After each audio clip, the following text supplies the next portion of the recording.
அடிக்காதடி. ஏண்டி நான் கேக்குறேன்ல, விஷயத்த சொல்லு. ஒன்னதானே ஏண்டி அழுகுற? பெரியவ நான் கேக்குறேன்ல, சொல்லேண்டி.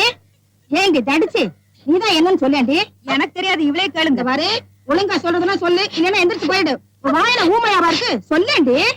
இல்லாத்தா, சூலூர்ல இருந்து என்ன பொண்ணு பார்க்க வந்தாங்களா? ஆமா. அவங்க வந்துட்டு போனதும் எங்க ஆத்தா மாப்பிள்ள பிடிச்சிருக்கான்னு கேட்டாளா? நீ மாப்பிள்ள பிடிக்கலன்னு சொல்லிட்டியாக்கும்? இல்லைங்க ஆத்தா, பிடிச்சிருக்குன்னு தான் சொன்னேன். அதுக்கு என்ன போட்டு மொத்தி போட்டா. நீ மாப்பிள்ள பிடிச்சதுன்னு சொன்னதுக்கு அப்புறம் உங்க ஆத்தா உன்னை ஏண்டி மொத்துனா?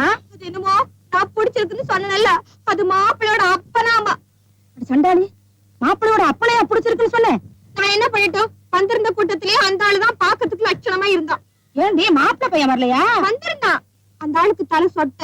அடி பைத்தியக்காரி, இந்த காலத்துல சின்ன பசங்களுக்கு கூட தலை சொட்டை ஆயிடுது. உங்க அப்பச்சிக்கு அந்த வயசுல கூட ஒரு தலைமுடி விழுகல. தலைய ஒரு சிலுப்புனாருனா ஈர பேரெல்லாம் அப்படியே கொட்டும். அவர் என் முகத்தை பார்த்து ஆசைப்பட்டாரு, நான் அவர் தலைய பார்த்து கட்டிக்கிட்டேன். சின்ன தம்பி, உனக்கும் பேணு பாக்கணுமா என்ன? அதை விட முக்கியமான விஷயம் என்ன விஷயம் சொல்லண்டா. ஆத்தா, இந்த மாமா மகளை கூட்டிட்டு வராருன்னு சொன்னேன்ல, அது ஒரே சேரும் சேகரியமா இருக்கு. ஒரு 2 லோடு ஆற்று மணல்கள் அடித்தால் அப்படி லெவல் பண்ணிடலாம். அதான் ஒரு 200 ரூபாய் பணம் கூட. 200 ரூபாயா? எதுக்குடா 200 ரூபாய்? போட்டு போடுங்க, ரோடு போடுறேன்னு சொன்னா பாத்தியா, அவங்கிட்ட போய் கேளு. அதெல்லாம் என்னால முடியும். அவங்க எல்லாம் சீசனை கூட்டிட்டு போயிட்டாங்க ஆத்தா. அதுக்கு நான் என்ன பண்ண முடியும்? பாளையத்துல போய் புட்டு வித்து பீடி சிகரெட் எல்லாம் வித்து சம்பாதிச்சு வச்சிருக்கேன். அதெல்லாம் நான் தர மாட்டேன். அட போங்கடா. நமக்குன்னு ஒரு கௌரவம் இருக்குல்ல, 200 ரூபாய் தானே கேக்குறோம். எனக்கு கவர்க்கெல்லாம் இருக்கு. உன் மாமா மக அவதான் இங்க வந்து இருக்கிறதா இருந்தா இருக்கட்டும், இல்லாட்ட அவ வேலையை பார்த்துட்டு போகட்டும். 200 ரூபாய் சும்மாவா? அட போங்கடா, வேலையை பார்த்துட்டு இவனுங்களா 200 ரூபாயா? 200 ரூபாய் கிளவி செத்து போயிடுச்சுன்னு சொல்லி 200 ரூபாய் அட்வான்ஸ் வாங்கிட்டோம். ஏற்கனவே அதை சொல்லி 500 ரூபாய் அட்வான்ஸ் வாங்கிட்டேன்.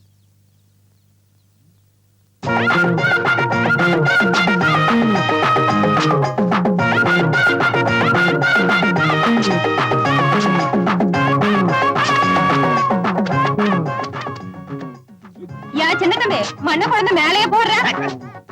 பம்படி மாசே, இன்னும் 2 நாள் டைம் தான் இருக்கு. அதுக்குள்ள என்ன லவ் பண்ணிக்க, இல்ல அவ வந்துருவா. குண்டு, ஒண்ணு அவள நமக்கு 2 நாள் தான் டைம், முயற்சி பண்ணிக்க. கடவீதி கலகலக்கும் அத்த மக அவன் நடந்து வந்தா. அட பஸ் ஸ்டாண்டு பளபளக்கு அத்த மக அவன் நடந்து வந்தா.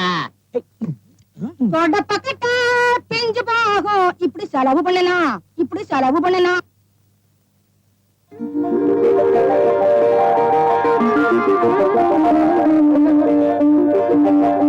என்னங்க வீட்டையே கல்யாணம் கூட மாத்திட்டீங்க? இது கவிதாவோட வரவேற்பு. கல்யாணத்தன்னைக்கு வீடே ஒரு டைப்பா இருக்கும். என்னடா அது கவிதாக்காக புதுசா ஸ்பெஷலா வாங்கி போட்டுருக்க. வேற யாரும் உட்கார கூடாது. இது அத்தைக்கு. அருமாமனுக்கு. ஆத்தா, கவிதா காபி சாப்பிடறதுக்கு ஒரு புது டம்ளர், சாப்பிடறதுக்கு எவர் சில்வர் தட்டு. ஏது கொஞ்சம் விட்டு மேல காலத்துக்கு ஏற்பாடெல்லாம் பண்ணிடுவீங்க போல இருக்குது. கேட்டமே இளவு விட்டு போயிட்டான. ஏண்டா மைக் செட் கூட கிடைக்கல? செத்ததே மைக் செட்காரன் தான். என்னடா அது பெரிய இளவா போச்சு இது? என்னடா இந்த பழைய தகர டப்பா, ஓட்ட பானை இதெல்லாம் தூக்கி கொள்ள பக்கம் போடு. முடிஞ்சா நீ அங்கே